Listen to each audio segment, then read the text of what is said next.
हालात से परेशान ए इंसान, दुबई जाने की सोच रहा है उड़ान, लेकिन जाएं तो जाएं कैसे मोहतरम।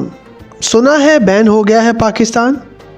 क्या करें क्या ना करें, ये कैसे मुश्किल आई, कोई तो बता दे इसका हल हो मेरे भाई। हबीबी, किसी पे ऐसा हम नहीं जताते हैं। कैफा तती इला दुबई हम बताते हैं।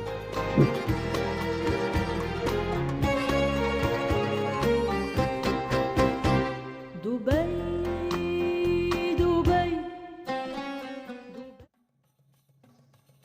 आदाब और उम्मीद करता हूँ बिल्कुल ठीक ठाक होंगे, खैरियत से होंगे। फराज अकबर एक बार फिर आपके साथ हाजिर है नए वीलॉग नए कंटेंट के साथ। आज का वीलॉग लाजमी देखिएगा क्योंकि एक इन्फॉर्मेशन मैं आपको देने लगा हूँ इस वीलॉग के थ्रू। कई महीनों से ये सुनने में आ रहा था कि दुबई पाकिस्तानियों के लिए बंद कर दिया गया है। उनका जो विज़िट वीज़ा है उस पर जो है वो रिजेक्शन ज़्यादा आ रही थी, वर्क परमिट उनको नहीं दिया जा रहा था, कोई ना कोई मसले चल रहे थे। हालांकि दुबई हुकूमत ने इस बात की कई बार तरदीद की, लेकिन मामला कहीं ना कहीं खटाई में मौजूद था।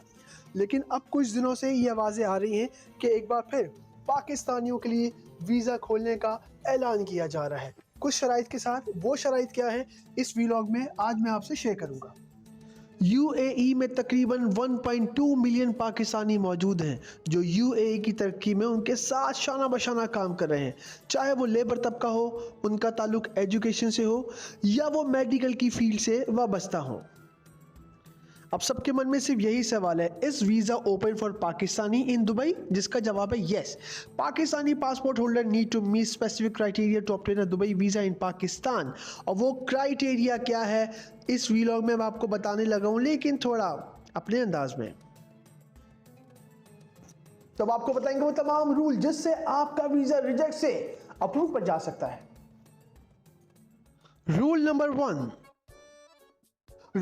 1 ये है जनाब कि आपके अकाउंट में 3,000 या उससे ज्यादा दिरहम का अमाउंट होना चाहिए, क्योंकि अगर आप 90 डेज के ग्रेस पीरियड में पाकिस्तान वापस नहीं जाते तो आपके पैसे हुकूमत दुबई जब्त कर सकती है, आपके पैसे हवा में उड़ सकते हैं, जैसे ये डॉलर हवा में उड़ रहे हैं।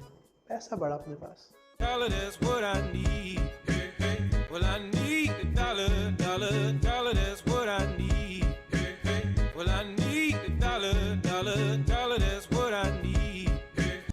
Rule number 2,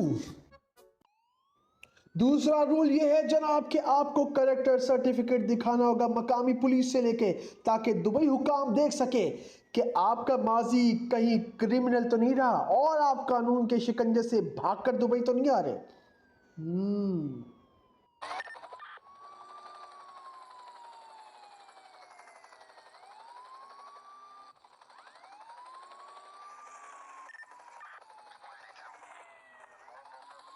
rule number